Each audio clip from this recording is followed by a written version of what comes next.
आदर्श शिक्षण संस्थान जोधपुर द्वारा संचालित ऑनलाइन शिक्षण में आपका हार्दिक स्वागत एवं अभिनंदन।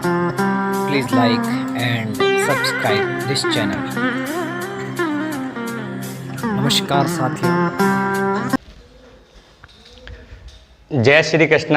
आज अपन कक्षा 9वीं के विज्ञान विषय के अध्याय 3 का भाग 1।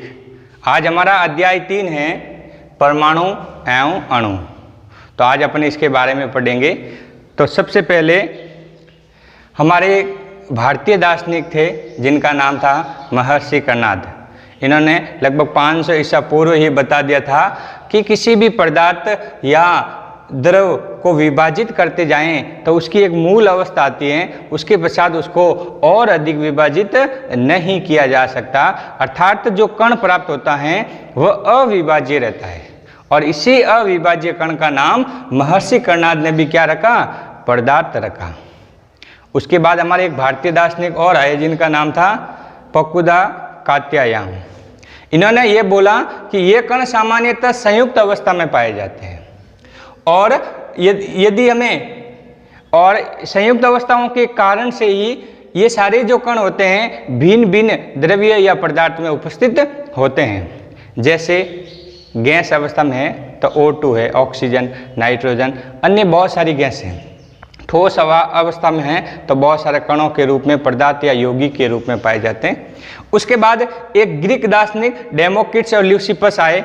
इन्होंने भी महर्षि कर्णाद की जो बातें थी उन्हीं को दोहराया कि उन्होंने भी बोला कि किसी द्रव्य या पदार्थ को हम विभाजित करते जाएं तो एक ऐसी मूल अवस्था या एक ऐसा कण प्राप्त होता है जिनको और अधिक विभाजित नहीं किया जा सकता।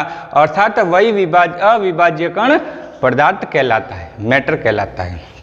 अब उसके बाद इन्हीं नियमों के आधार पर एंटोनी लॉरेंस लवाजिये ने रासायनिक संयोजन के नियम दिए और उन्हीं नियमों में 2 नियम अपन पढ़ेंगे। पहला नियम है द्रव्यमान संरक्षण का नियम और दूसरा है स्थिर अनुपात का नियम। तो अपन इस लवाजिये के द्वारा दिए गए रासायनिक संयोजनों के नियम के आधार पर अपन 2 नियम पढ़ेंगे। द्रव्यमान संरक्षण का नियम। द्रव्यमान संरक्षण का नियम का मतलब होता है जैसे आपको कोई पदार्थ या यौगिक रासायनिक अभिक्रिया से बनाना है और उसका अपन एक निश्चित अनुपात लेते हैं। मान लो आपने माना कि अपन को कुछ पदार्थ लेने हैं या कुछ यौगिक लेना है, कुछ मेटल लेना है। मान लो आपने 100 ग्राम लिया, दूसरे पदार्थ को आपने मान लो 20 ग्राम लिया। यदि अपन इन दोनों पदार्थों को मिलाएंगे तो उसका जो द्रव्यमान है वह रासायनिक अभिक्रिया के पश्चात उसका रासायनिक द्रव्यमान जो है वह 120 ग्राम ही, अर्थात दोनों का योग ही रहेगा, अर्थात न बढ़ेगा और न ही घटेगा। तो ये कहलाता है द्रव्यमान संरक्षण का नियम। अर्थात किसी भी पदार्थ या यौगिक या द्रव्य का द्रव्यमान हमेशा फिक्स रहता है। ठीक है। उसके बाद आया स्थिर अनुपात का नियम। स्थिर अनुपात का नियम ये बताता है कि कोई भी पदार्थ है, कोई भी परमाणु है, कोई भी तत्व है, एक रासायनिक प्रक्रिया से संयोजित होता है। जैसे अपन एक एग्जाम्पल लेवें, H2 + O2 तो मिलके क्या बनता है? H2O, जल बनता है। कहने का मतलब है यदि अपन को प्रयोगशाला के अंदर जल बनाना है तो आपको हाइड्रोजन और ऑक्सीजन लेने होंगे। तो हाइड्रोजन और ऑक्सीजन का आपको 1:8 रखना पड़ेगा।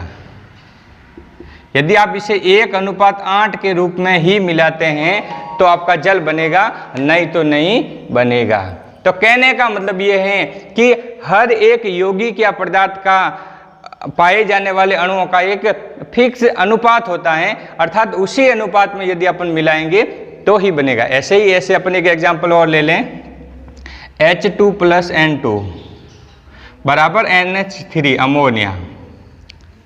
इसका भी अनुपात फिक्स होता है, इसको भी अपन 14:3 में मिलाते हैं तो ही अमोनिया बनता है। यदि अपन इस अनुपात को चेंज कर दें, मान लो अपन इस अनुपात को 20:5 कर लें तो ये अमोनिया कभी भी नहीं बनेगा। नहीं, नाइट्रोजन और हाइड्रोजन को कितना भी मिला लें इस अनुपात के अलावा ये अन्य अनुपातों में द्रव्य या यौगिक का निर्माण नहीं करता। तो ये स्थिर अनुपात का नियम ये बताता है भी किसी भी द्रव्य या पदार्थ का उसमें पाए जाने वाले परमाणु अणु तत्वों का एक फिक्स अनुपात होता है और इसी अनुपात में ये अभिक्रिया करके पदार्थ का निर्माण करते हैं।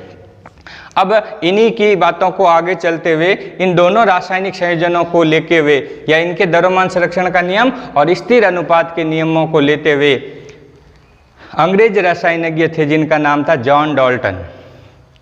इन्होंने एक परमाणु की प्रतिरूप दिया, एक परमाणु की परिकल्पना की कि एक पदार्थ या यौगिक का मूल कण परमाणु कैसा पाया जाता है। तो इन्होंने इन 6 बिंदुओं से इस परमाणु की व्याख्या करने की कोशिश की। पहला बिंदु था सभी द्रव्य परमाणुओं से निर्मित होते हैं जो कि रासायनिक अभिक्रिया में भाग लेते हैं। कहने का मतलब कोई भी पदार्थ या यौगिक है परमाणुओं से बनते हैं और वह परमाणु रासायनिक अभिक्रियाओं में भाग लेते हैं। इनके बाद उन्होंने बताया कि भिन्न भिन्न तत्वों के परमाणुओं के द्रव्यमान और रासायनिक गुण धर्म भी भिन्न भिन्न होते हैं। फिर इन्होंने बताया परमाणु एक अविभाज्य सूक्ष्मतम कण है, परमाणु को और अधिक विभाजित नहीं किया जा सकता, जो कि रासायनिक अभिक्रिया में न तो सृजित होते हैं और न ही इनका विनाश होता है। अर्थात किसी भी द्रव्य या यौगिक में परमाणु जो होता है वह स्थिर रहता है, वह अविभाज्य कण है जिसको और अधिक विभाजित नहीं किया जा सकता। फिर इसके बाद दिए गए सभी तत्वों के परमाणुओं के द्रव्यमान और उसका रासायनिक गुणधर्म समान होता है। जैसे अपन कोई परमाणु के द्रव्यमान और उसकी रासायनिक गुणधर्मों की व्याख्या करें तो समान प्रकार के तो समान गुण रखेंगे, भिन्न प्रकार के परमाणुओं के गुण भिन्न भिन्न प्रदर्शित करते हैं। उसके बाद आता है किसी भी यौगिक में परमाणुओं का सापेक्ष संख्या और प्रकार निश्चित होता है, यानी एक फिक्स संख्या में वो भाग लेते हैं। जैसे अपने ये देखा ना H2 + O2, इसी प्रकार से H2 और N2, तो ये फिक्स संख्या और प्रकार में भाग लेकर एक नए यौगिक या द्रव्य का निर्माण करते हैं। तो इस प्रकार से जॉन डाल्टन ने सबसे पहले परमाणु की व्याख्या की। उसके बाद अपन पढ़ेंगे परमाणु है क्या, है ना। तो परमाणु द्रव्य या पदार्थ की एक रचनात्मक इकाई होती है। जैसे अपन इस दीवार की अपन बात करें तो ये दीवार है, इस बोर्ड के पीछे जो दीवार लगी हुई है, इस दीवार की अपन बात करें तो अपन देखते हैं इस दीवार के अंदर बहुत सारी छोटी छोटी ईंटें आपस में संयुक्त होके एक दीवार का निर्माण करते हैं। तो कहने का मतलब ये हुआ कि किसी भी पदार्थ या यौगिक की संरचनात्मक या उसकी संरचना बनाने वाली जो मूल इकाई होती है वह क्या कहलाती है, परमाणु कहलाती है। ये जॉन डाल्टन के परमाणु सिद्धांत से ये बात सामने आई। फिर उसके बाद इसकी स्थिति कैसी होती है, इसका आकार शेप साइज कैसी होती है, तो उन्होंने बताया कि परमाणु की त्रिज्या का जो मापन है, परमाणु की त्रिज्या को मापकर उसकी लंबाई चौड़ाई ज्ञात कर सकते हैं। तो परमाणु की त्रिज्या का मापन इन्होंने किससे बताया, आप नैनोमीटर से। तो परमाणु की त्रिज्या का मापन अपन किससे करते हैं, नैनोमीटर से, जिसको किससे लिखते हैं, एनएम से। नैनोमीटर का मतलब होता है एनएम। ये परमाणु के मापन की, परमाणु की त्रिज्या का मापन करने की एक सूक्ष्मतम इकाई है। अर्थात अपन ऐसा कह सकते हैं 10⁻⁹ मीटर बराबर होता है 1 nm। 10⁻⁹ मीटर बराबर क्या होता है, 1 nm होता है। तो 1 मीटर बराबर होगा 10⁹ nm, 9 नैनोमीटर। 10⁹ नैनोमीटर का मतलब 10 के पीछे 9 जीरो, उस साइज के बराबर 1 मीटर जितनी एक चौड़ी दीवार बनेगी। तो अर्थात परमाणु एक सूक्ष्मतम इकाई है, उसके बहुत सारे छोटे छोटे कण आपस में संयोजित होकर एक पुंज बनाकर एक कागज के जितनी मोटी प्लेट या एक परत का निर्माण करते हैं। इस प्रकार से परमाणु आपस में जुड़ते हैं। तो आपने पहले भी पढ़ा छोटी क्लासों में कि जब 2 या 2 से अधिक परमाणु मिलते हैं तो अणु का निर्माण होता है। उसके बाद हमारे पास में है कुछ सापेक्ष अनुपात दे रखे हैं, आकार दे रखा है। जैसे हाइड्रोजन परमाणु का जो आकार होता है 10⁻⁻10 मीटर, इसी प्रकार से जल के अणु का, उसके परमाणु की साइज होती है 10⁹ मीटर। उसके बाद होती है 10⁸ हीमोग्लोबिन अणु के कई बार सवाल पूछते हैं हीमोग्लोबिन अणु के परमाणु की साइज कितनी होती है, तो 10 की घात -8, 10 की घात -9 है जल की और 10 की -10 है हाइड्रोजन की।